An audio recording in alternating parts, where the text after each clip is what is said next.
I'm Nick Schifrin, and the producer, Zach Fannin, is behind the camera, and we recently spent a week in Mexico.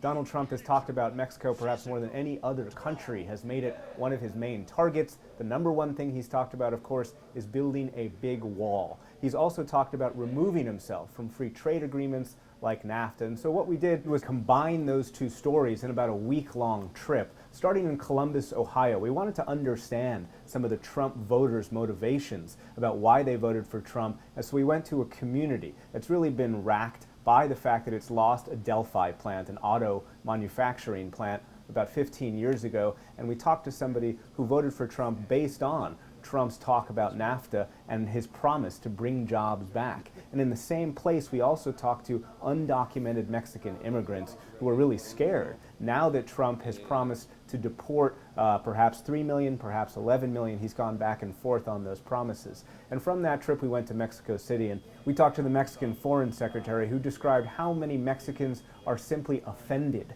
by the language that Donald Trump was using. And of course, she promised that Mexico would not pay for Donald Trump's wall. We talked to a historian, we talked to an economist, and we walked out in the streets with a Donald Trump piñata to try and get a sense of how people were feeling, and they really did express a real deep fear about the future, because the combined stories of immigration, that threat of the wall, and NAFTA, the threat to remove the U.S. from those free trade agreements, really have convinced people that Mexico might be in for a recession over the next few years if Trump follows through on those promises. And ironically, if he does follow through on those promises, people in Mexico told us that would actually increase the very illegal immigration that he promises to try and stop. And then we went to the border, and we also found a coyote. This is someone who brings undocumented immigrants across the border, and we talked to one of those people who are trying to get across the border, and she described why she was trying to get across, and ironically it was because she heard that Trump was trying to build a wall, and so she needed to get across